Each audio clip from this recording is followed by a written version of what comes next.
Շնորհակալություն Լիլիթ Մինասյան։ Շնորհակալություն, հարցը ուղղում եմ արտաքին գործերի նախարարին եւ հենց այս կարևոր թեման եմ ուզում շարունակել, բայց մինչ այդ առաջարկում եմ լսենք մի փոքր ձայնագրություն։ Այսպես ասենք, խաղաղության պայմանագիրը, որը իրավական ուժ ընդհանրապես չունի, մենք խոսում ենք երաշխավորված խաղաղության մասին։ Երաշխավորված նշանակում է միջազգային երաշխիքներ եւ երաշխավորող պետություններ։ Անմիջապես դա խաղաղությունը պետք է լինի երաշխավորած։ 3, 4, 5 հզոր ազդեցիկ պետությունների հետ որպես դաշնակից հաստատում կստորագրենք եւ ճանճը չի դզայ տարածքով, որ խաղաղությունը կարելի է հասնել ոչ միայն պայմանավորվածություններով, պետք է հավելյալ լինի նաեւ երաշխավոր, իսկ երաշխավորներ լինեն մեկից ավելի, որպեսզի Ակնհայտ է դառնում, որ այս վերջին շրջանում երաշխավորի թեզը տենց մատի փաթաթան են սարքել եւ անընդհատ կրկնում են։ Պարոն Միրզոյան, գիտեմ, որ անդրադարձել եք նաեւ այս հարցին հանձնաժողովի նիստում, բայց անկեղծ պետք է լինեմ ու հիշենք մի շրջան, երբ մեր Հայաստանի Հանրապետության ԱԳՆ-ն ինքն էր կարևորում հենց երաշխավորի թեման բանակցային փուլում։ Ես կխնդրեմ ձեր մեկնաբանությունը այս հարցով։ Հարցին կպատասխանի արտաքին գործերի նախարար Արարատ Միրզոյանը, համեցեք մեծարգո պարոն նախարար։ Շնորհակալ եմ։ Իսկապես Տիկին Մինասյան հարգելի գործընկերներ, ինչ որ այս վերջին օրերին մեր ընդդիմադիր խմբակները երաշխավորացավ են կպել, հիմա որ մի քիչ փորձենք հիշենք, շատ վաղ անցյալի մասին չեմ խոսում, դրանից երևի 2 շաբաթ առաջ եւ այդպես մի 2, 3, 4 տարի շարունակ ընդհանրապես խաղաղությունը չէին ընդունում, չէ՞։ Հիմա էլ ունեն նարատիվներ, այդ թվում եւ Ղարաբաղ հետ բերելու եւ այլնի մասին, որոնք ուղղակի հակասում են խաղաղությանը, բայց հիմա նոր բան են սկսել ասել, դա նրբերանգ ա մտել, այս վերջին օրերին նոր բան են մտածել, խաղաղություն, բայց երաշխավորված։ Դե Եվ վարչապետն էլ քիչ առաջ դրան էր անդրադառնում եւ այս օրերին ընդհանրապես եւ դրանից առաջ էլ մենք հնարավորություն ենք ունեցել ասելու, որ երաշխավորներ առհասարակ եկեք խոստովանենք, հարգելի գործընկերներ, հետապնդում են իրենց շահը։ Սառը հաշվարկների աշխարհում միջազգային հարաբերություններում ոչ մեկի սիրուն աչքերի համար չի գնում, երաշխավորություն չի անում եւ նաեւ իր զինվորների արյունը չի թափում, իր ծախսերը չի անում եւ այլն, հա։ Սա մեկ, երկրորդը, մենք գիտենք տասնյակներով երաշխավորված, ստորագրված եւ մի երաշխավորի կողմից չէ, երաշխավորի խմբի կողմից երաշխավորված եւ կնքված խաղաղություններ, որոնք հետո խախտվել են շատ հեշտությամբ, ընդ որում հետաքրքրաբար խախտվել են երբեմն երաշխավորների կողմից, ինչը իր հերթին նորից ապացուցում է, որ երաշխավորները այդտեղ սիրուն աչքերի համար չի որ գնում են, այլ հետապնդում են իրենց սեփական շահերը։ Այնպես որ իրականում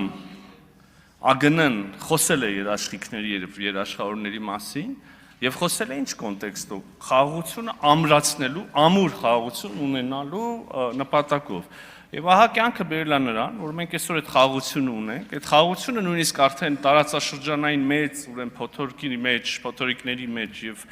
պայթյունների մեջ, եթե թույլ կտակ ասել, առիթ ունեցել է ապացուցելու իր կենսունակությունը եւ կայունությունը եւ ես վստահ եմ, որ ապագայում եւս կշարունակի այդպեսին լինել, ապագայում եւս կապացուցի իր կենսունակությունը, բայց այդ խաղաղության ամրությունը պայմանավորված է ինչով, եկեք հարց տանք, եթե չկան երաշխավորներ, պայմանավորված է հետեւյալով, իմ խորին համոզմամբ խաղաղություն ոչ միայն Հայաստանի եւ Ադրբեջանի միջեւ, պայմանական աշխարհի ցանկացած երկու երկրների միջեւ խաղաղությունը կարա լինի այնքան ժամանակ, քանի դեռ խաղաղությունը շահավետ է երկու կողմերին էլ, երկու պետությունների համար էլ։ Հետևաբար մեր նպատակն է ստեղծել այնպիսի փոխշահավետ, ուրեմն փոխկապակցվածությունների, փոխլրացումների, փոխօգնությունների, համագործակցության, հանդուրժողականության համակարգ, մեխանիզմ մթնոլորտ, որտեղ եւ Հայաստանի համար, եւ Ադրբեջանի համար շահավետ լինի առհավետ պահպանել միմյանց միջև խաղաղությունը։ Ես նաեւ առաջանցնելով ասեմ, առողջություն այդքան էլ ճիշտ, պարոն նախագահ, ուրեմն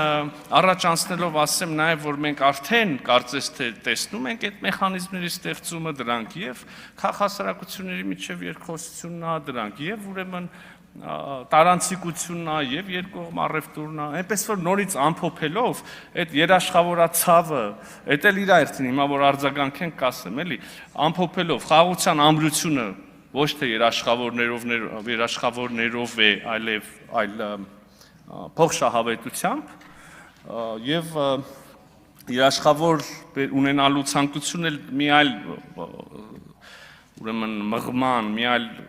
ցանկության դրսևորումը, որի մասին արդեն չչարաշահեմ ձեր ամփոփությունը արձագանքից հետո կասեմ։ Եթե կա։ Այստեղ հարցն է անում, որ մենք ժամանակին ինքներս պնդելով դրանում այդ թեզը արտեսել ենք արձագանքները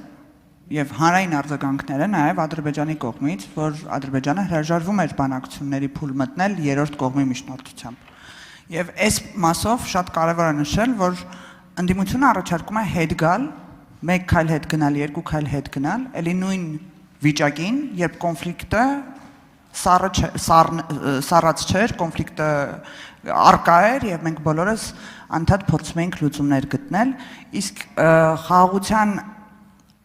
պայմանագրի, նախաստորագրված պայմանագրի եւ խաղաղության